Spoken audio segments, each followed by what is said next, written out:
자기 중심적 편향이라는 그런 이 생각을 가지고 간다고 합니다. 무슨 말인가 하면 자기 관점에서 지나치게 자기 관점에서만 생각하고 자기가 한 일만 중요하다라고 생각하는 그런 일이 이제 이 심리라는 것이죠. 그래서 남들이 볼 때는 그렇지 않는데 자기가 한 일은 어떻게 보입니까? 대단하게 보이는 이제 그런 것입니다. 그래서 자기가 한 일에 더 주목하게 되는 경향이기 때문에 이 공동체 안에서 내가 제일 열심히 해, 내가 제일 잘해, 내가 한 일이 다른 사람 것보다 더 괜찮은 일이야 라고 생각을 한다라는 것입니다. 이런 게 언제 더 나타나는가 하면 자기가 힘들게 무슨 일을 했지 않습니까? 그죠? 그러면 자기가 힘든 것을 남이 알아줬으면 좋겠습니까? 몰라도 됩니까? 알아줬으면 좋겠죠. 그죠? 그런 마음들이 더 많아진다라는 것이죠. 그럴 때 자기 중심적이기 쉬운 그런 순간이다라고 합니다. 오늘 본문에 보면 사도 이제 베드로와 요한이 전도를 하다가 복음 전하다가 어떻게 합니까? 잡혀가서 이제 이 유치장, 오늘날로 치면 유치장이죠, 그죠? 유치장에서 밤을 새워 이제 잡혀 있다가 다음날 또 이 엄청나게 많은 대제사장과 서기관과 바리새인들과 또 공회 의원들 그런 사람들 앞에서 이 재판을 받고 유혹을 당하고 이제 풀려났습니다, 그죠? 그러니까 자기들이 얼마나 고생했겠습니까? 그렇게 되면 밤새 유치장에 갇히고 힘들게 재판을 받았으면 보통 어떻게 합니까?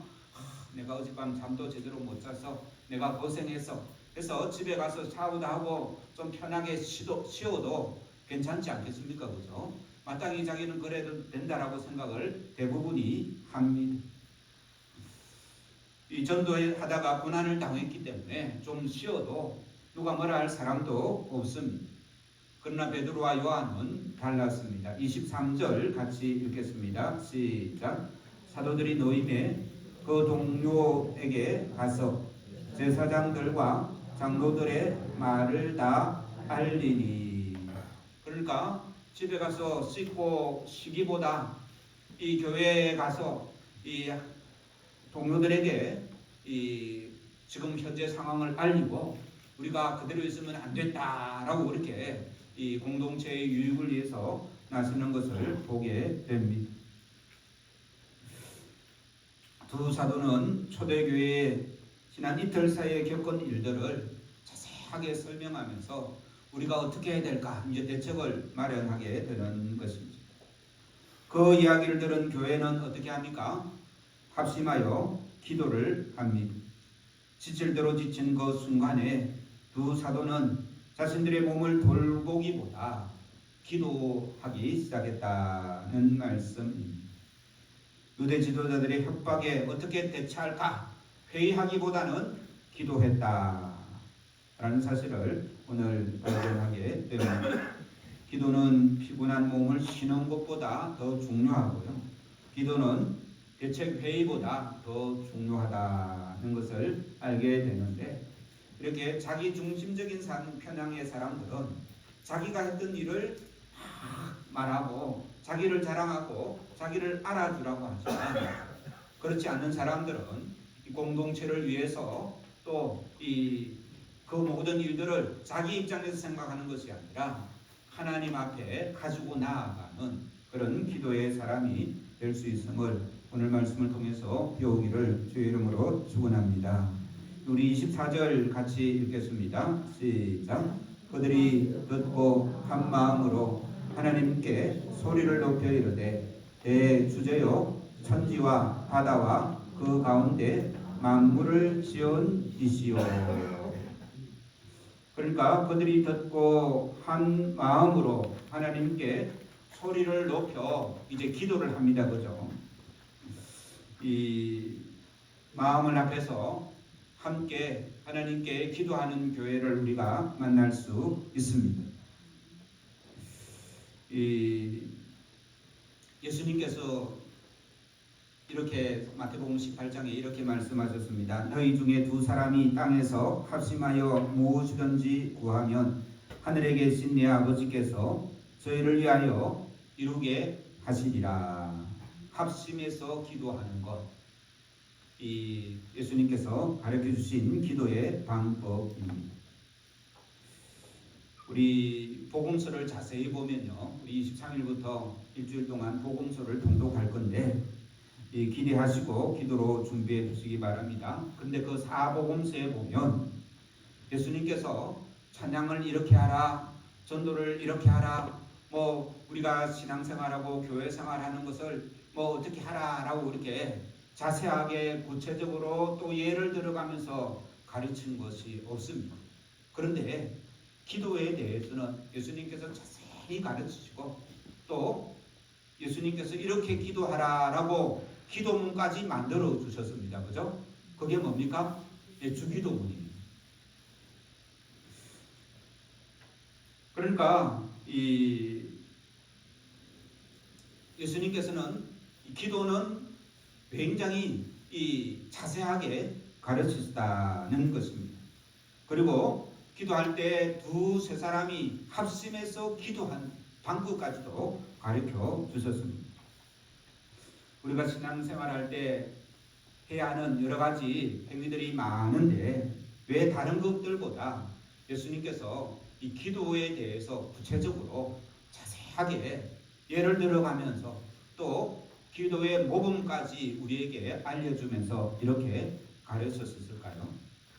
이 우리의 신앙생활에 교회가 특별히 능력으로 복음 전하는 일에도 기도가 중요하기 때문에 그렇다라고 우리가 이해를 해야 될 줄로 믿습니다. 우리 24절에 보면 기도를 하는데 어떻게 기도합니까? 기도의 방법을 먼저 우리에게 가르쳐 줍니다. 어떻게요? 한 마음으로 소리를 높여 기도하는 거예요. 그러니까 합심해서 한 마음, 마음을 합해서 그죠? 어떻게요? 소리를 높여 기도했다라고 이렇게 말합니다. 이 소리를 높여, 다른 말로 하면 어떻게 기도했단 말입니까?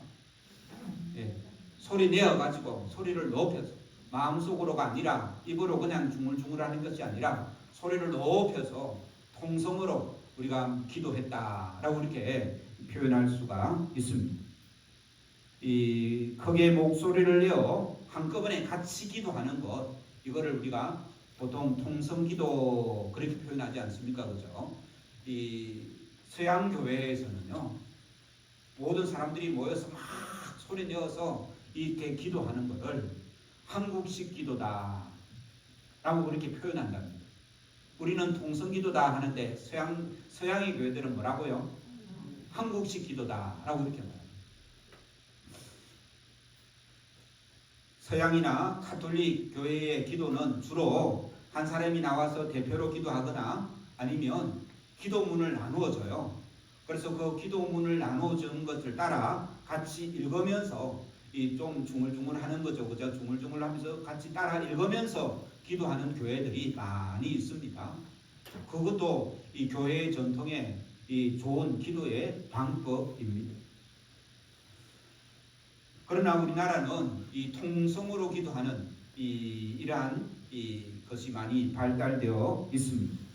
우리나라의 통성 기도는요, 1907년에 평양에서 부흥회를 했는데 많은 이제 설교자들이나 선교사들이 와서 설교를 합니다. 특별히 그날은 이기람 선교사가 이 설교를 마치고 이렇게 광고를 했습니다.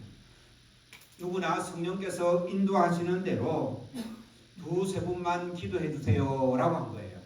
우리가 기도할 때 어떤 특정한 사람을 지정해서 기도를 부탁하지 않습니까? 그죠? 그런데 이 선교사님은 그냥 두세 사람이 성령이 인도하는 대로 기도해 주세요 하면 어떻게 해야 되는가 하면 먼저 한 사람이 기도하면 다른 사람은 기다렸다가 그 기도가 끝나면 마음이 불같이 오르면 그 사람이 끝나면 기도를 해야 되는데 이 선교사님이 그렇게 광고를 했는데요. 한 20명이 그 자리에서 벌떡 일어나더만은 같이 기도를 하는 거예요. 자기가 알아서 기도를 하는 거예요. 순서에 맞춰 기도하지 않고 그 마음에 이 기도하고 싶은 마음이 불붙는 이 성령께서 주신 마음을 주신 거예요. 그러니까 이 선교사님이 자기 의도하고 다르거든요. 그래가지고 20명이 기도하니까 이 그 사람들이 기도를 알아듣겠습니까? 못 듣겠습니까? 못 듣죠. 확 20명이 일어나서 기도를 하니까. 그래서 할 수 없이 이 선교사님이 그러면 우리 다 같이 기도합시다 하니까 거기 앉은 사람들이 한꺼번에 확 이제 하나님을 부르며 기도를 시작했다는 거예요. 그 기도를 통해서 이 그 성령께서 임재하셔가지고 평양 대부흥 운동, 이 우리가 역사적으로 교회 역사적으로 굉장히 중요한 한국 교회 역사에 굉장히 중요한 사건이 됩니다. 그래서 놀랍게 이 한국 땅에 이 교회가 세워지고 복음이 전파되고 하나님께서 함께 하시는 그런 복된 나라, 이 그 기초가 그 가장 기본이 이 평양 대부흥 운동이라고 그렇게 말하거든요. 그래서 그때부터 이 통성 기도가 시작되었던 것입니다. 그런데요, 오늘 본문에 보면 이 통성 기도 소리를 높여 모든 사람들이 마음을 합하여 소리를 높여 기도하는 게 우리나라에서 시작됐습니까? 아니면 성경 초대교회도 있었습니까? 네, 초대교회도 있었습니다. 그래서 그들이 듣고 한 마음으로 하나님께 소리를 높여 기도했다라는 이 말씀에 따라 우리 교회도 이런 이 소리를 내어서 기도하는 그런 복된 교회 되기를 주의 이름으로 축원합니다. 올해 들어 우리 교회 예배 순서에 새로 추가된 순서가 하나 있죠. 어떤 순서입니까? 예, 설교 후에 찬송하고 난 후에 뭐라고 되어 있습니까? 예, 합심기도라고 되어 있습니다.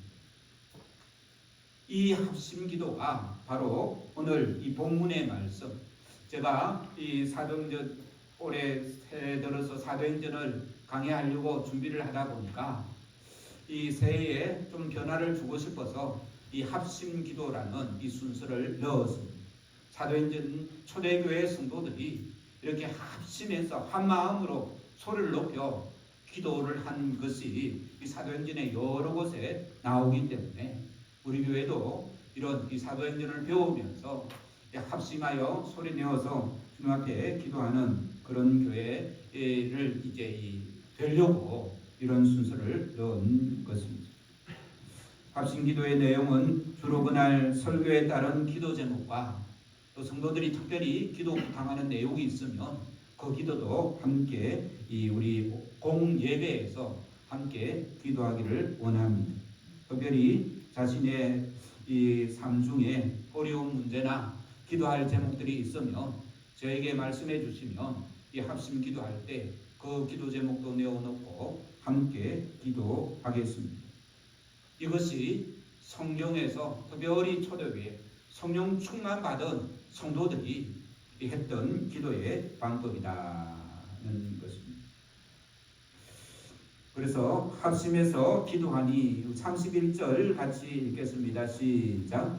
빌기를 다음에 모인 곳이 진동하더니 우리가 다 성령이 충만하여 담대히 하나님의 말씀을 전하니라. 합심해서 소리내어 기도하니 성령이 충만하게 임하고 그 능력으로 담대히 복음을 전했다라는 이 말씀. 우리 교회도 이 말씀에 따라 한 마음으로 합심해서 기도할 때 기도의 응답을 받고 이 성령의 충만함을 받고 이 믿음으로 승리하는 복된 믿음의 성도들 되기를 주의 이름으로 축원합니다. 기도할 때 가장 중요한 게 뭘까요? 오늘 이 본문에도 나옵니다. 우리가 읽었던 이 본문. 기도의 순서가 여러 가지가 있잖아요. 그죠? 그런데 가장 중요한 게 뭘까요? 불교 기도와 우리 기독교의 기도를 비교해 보면 큰 차이가 있는데 불교 기도는 가장 강조하는 게 정성과 간절함입니다. 정성껏 간절하게 기도. 그걸 굉장히 강조합니다.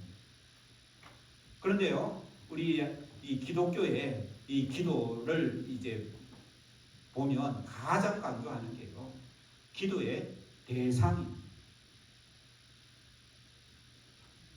이 불교의 기도는요, 기도의 대상보다는 기도의 그 간절함이라고 제가 말씀드렸지 않습니까? 근데 불교의 기도의 대상이 누군지 아십니까?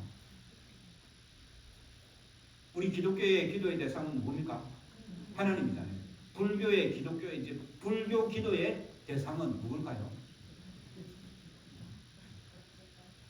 예, 절이 안 다녀서 잘 모르죠, 그죠?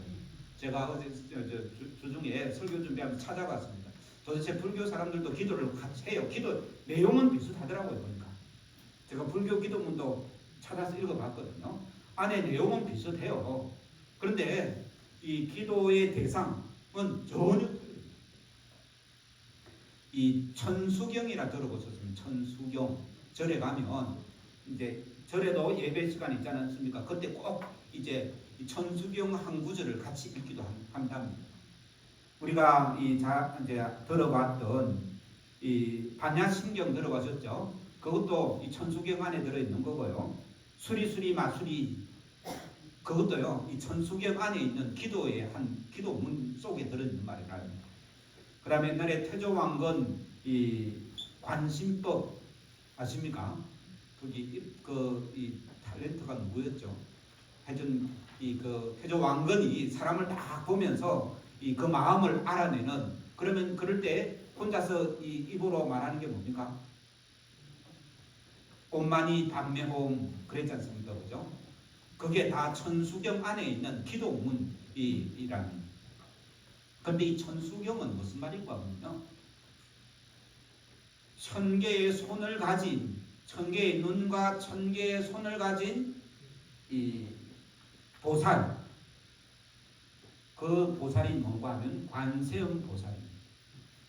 우리 관세음 보살 하잖아요, 그죠? 이제 우리가 하는 게 아니고 이제 절에 다니는 사람이 하는데, 그 관세음이라는 보살이에요, 보살.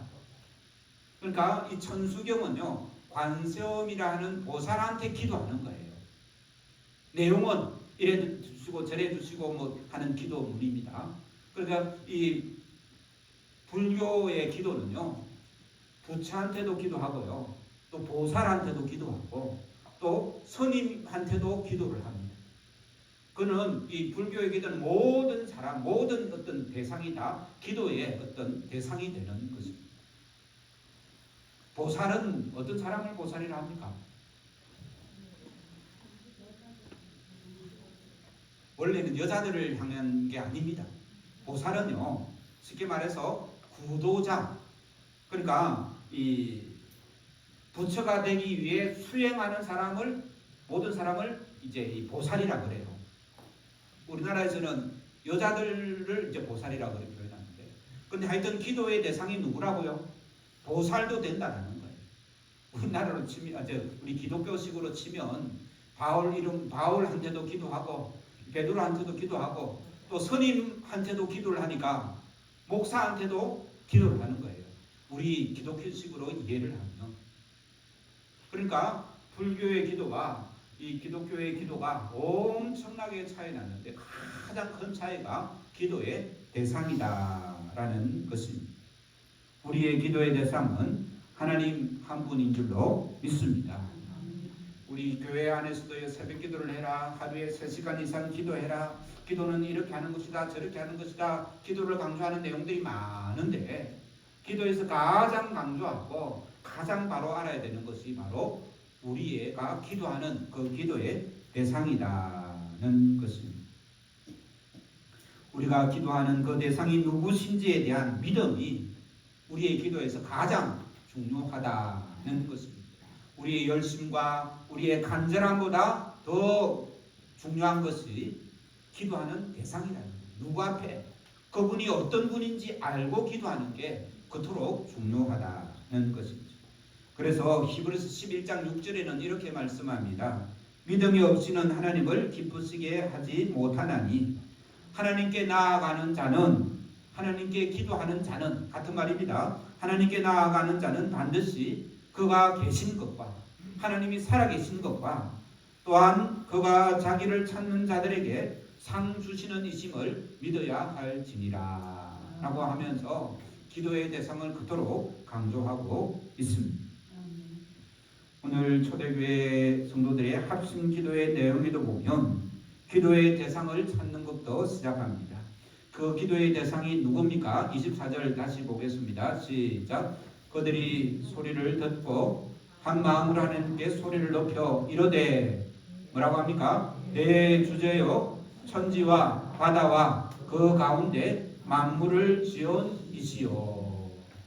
먼저 대주제여라고 이렇게 말씀하지 않습니까? 이 주제는 소유자, 통치자, 이제 그런 말씀입니다. 통치자라도 절대 통치자를 말씀하고 있습니다. 그 당시 지금 어떤 상황입니까? 이 예루살렘의 최고 힘 있는 사람들이, 그러니까 이 빌라도가 파송한 빌라도 총독이 예수님을 죽였고 또 그 예수님을 죽이려고 작당했던 많은 사람들이 지금 교회를 위협하고 있습니다. 핍박하고 있습니다. 당시 보이는 세상은 온통 이 로마 황제의 소유요. 또 그들과 결탁한 힘 있는 종교 지도자들이 이 힘이 있다라고 하지만 기도하는 초대교회 성도들은 대주제여 그들보다 더 높은 하나님을 바라보고 그 하나님께 기도했다라는 말씀입니다. 그러므로 우리가 기도하는 그 기도의 대상은 지금 내가 힘들고 어렵고 나를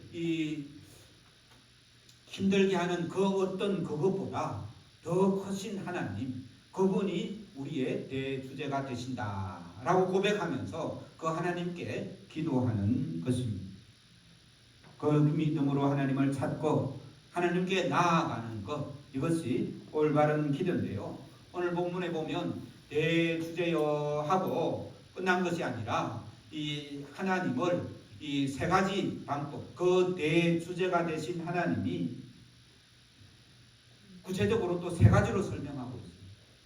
그래서 24절에 이 대주제여 그 다음에는 어떤 하나님을 찾습니까? 네, 창조주 하나님을 찾는 것입니다. 천지와 바다와 그 가운데 만물을 지으신 이시요. 지으신 이시요. 또 하면 25절에는 또 다른 하나님을 말씀하고 있습니다. 그죠? 그래서 24절의 하나님은 창조주 하나님을 먼저 찾는 것입니다. 태초에 하나님이 천지를 창조하셨다라는 말씀은 하나님을 창조주로 믿는 신앙으로 하나님과 인간의 관계를 말하는 것입니다. 하나님이 이 땅도 창조하셨고 나도 창조하셨으니 하나님의 그 능력, 창조의 그 능력이 나의 삶에 또 우리 교회에 함께하여 주시옵소서. 이제 그렇게 기도가 되는 것이죠. 그래서 우리가 기도할 때요, 어떤 하나님을 잘 불러야 됩니다. 거룩하신 하나님으로 불러놓고 내원 엉뚱하게 기도하면 하나님과 내가 찾는 하나님과 내 기도의 내용이 달라버리는 거예요. 그런 게 두근두근 기도. 그리고 이 기도하기 전에 성경 말씀 한 구절 읽고 기도하잖아요. 그죠? 그것도 굉장히 조심해야 되는 게 내가 성경 말씀을 읽고 기도를 하면 내 기도의 내용이 어느 부분은 그 성경 말씀 읽어 내가 찾은 그 하나님에 대한 기도가 있어야 되는 거예요. 그런데 부르기는 이렇게 불러놓고 기도의 내용은 엉뚱하게 기도하는 것은 내가 기도하는 대상과 내 기도의 내용은 달라져 버린다는 것입니다. 꼭 일치되어야 된다는 것은 없지만 내가 그분한테 나아가서 그분의 인자하심을 바라면 인자하신 주님을 찾으면 그 인자하심이 내게 임하기를 기도해야 되지 않습니까? 그죠? 그런데 이게 앞뒤가 맞지 않으면 자기가 누구를 찾고 누구에게 기도하고 무엇을 기도하는지가 자기도 잘 모른다라는 거예요. 이 기도는 하지만. 그래서 주근부근하지 말라라고 예수님께서 기도의 방법을 가르쳐 주셨는데 내 기도가 진실되게 하나님을 찾고 그 하나님을 찾는 그 내가 나아갔던 내가 만난 하나님, 내가 부르짖는 그 하나님께 이제 맞는 기도를 드려야 된다는 말씀입니다. 그래서 주기도문을 외울 때도요, 그냥 쭉 외우는 것보다, 그래서 1000번을 외우는 것보다 한 번을 외우더라도 그 내용이 어떤 내용인지, 전능하사 천지를 만드신 하나님 아버지를 내가 믿사오며, 이거는 사도신경입니다. 하늘에 계신 우리 아버지, 네, 하늘에 계신 우리 아버지 하면 그 하늘에 계신 우리 아버지가 어떤 아버지인지 바로 알고, 그 아버지 앞에 나의 기도의 이 내용들을 드리면서 주기도문을 외우면요, 예수님께서 가르치신 기도문이잖아요. 그러면 그 기도문을 더 내용을 알차게 이해를 하면서 읽는 것, 따라 읽는 것, 외우는 것, 그것이 더 복된 기도인 줄로 믿습니다. 그래서 오늘 우리가 배울 말씀은요, 이 기도의 내용은 오늘 다루지 않습니다. 오늘은 우리가 기도의 대상, 대주제는 어떤 분이신지, 초대교회 성도들은 어떤 하나님께 이 하나님을 고백하고 하나님께 나아갔는지를 배우는 시간입니다. 첫 번째는 어떤 하나님을 찾았다고요? 창조주 하나님을 찾았습니다. 두 번째로는요, 25절 26절입니다. 같이 읽겠습니다. 시작. 또 주의 종 우리 조상 다윗의 입을 통하여 성령으로 말씀하시기를, 어찌하여 열방이 분노하며 족속들이 허사를 경영하였는고, 세상의 군왕들이 나서며 관리들이 함께 모여 주와 그의 그리스도를 대적하도다 하신 이로소이다. 마지막에 보면 하신 이로소이다. 누구를 가리킵니까?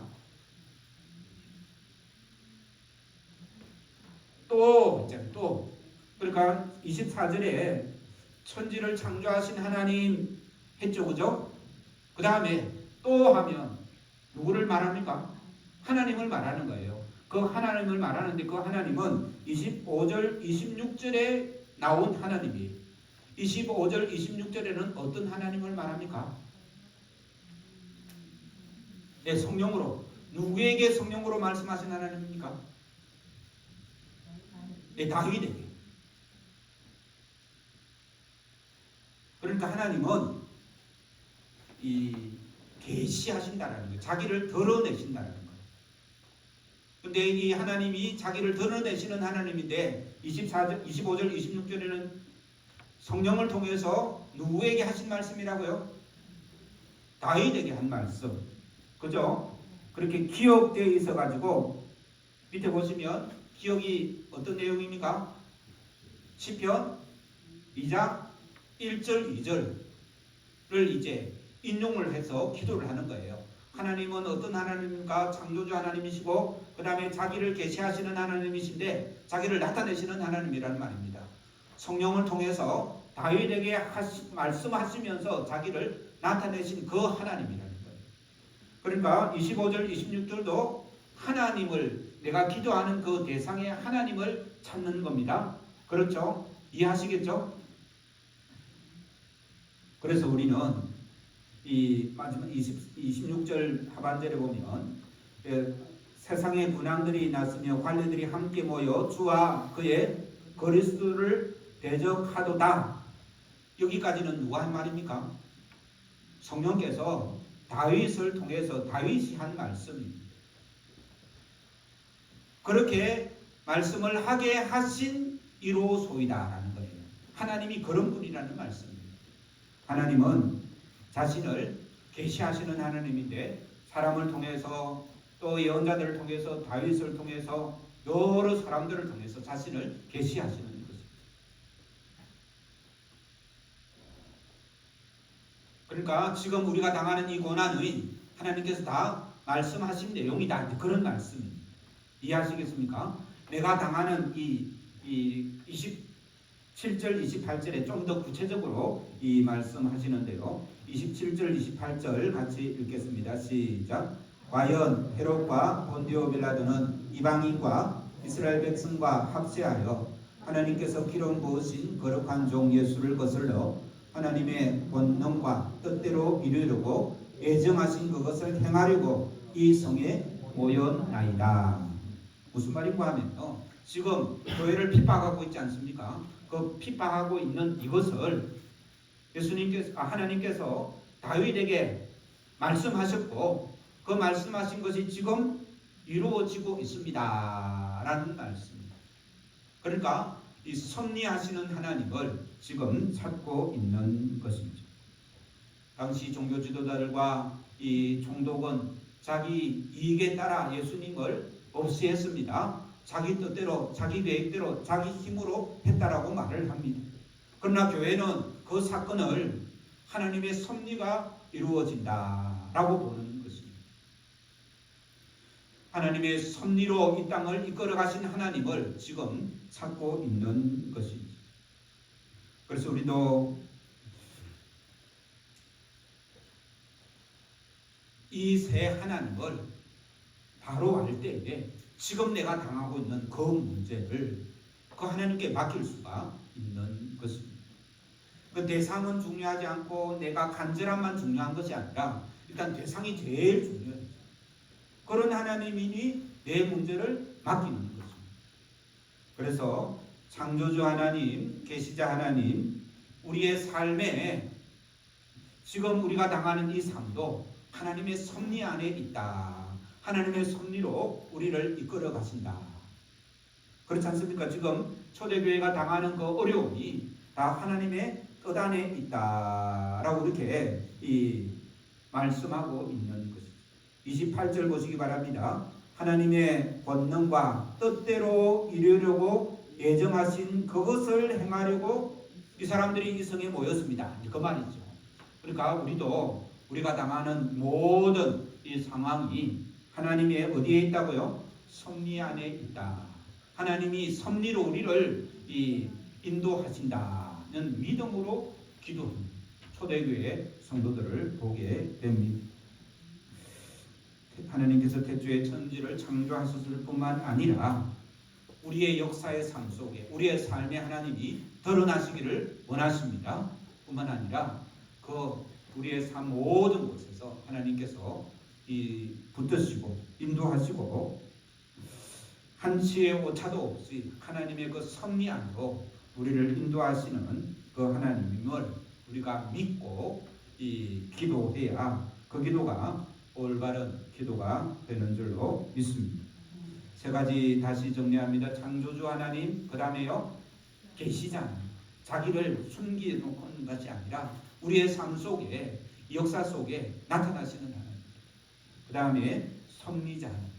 우리가 모든 삶 속에 있는 그러한 삶에 인도하시고 붙드시고 함께 하시는 그 하나님. 우리 찬송가 361장 부르고 우리 합심해서 기도하겠습니다. 오늘 말씀대로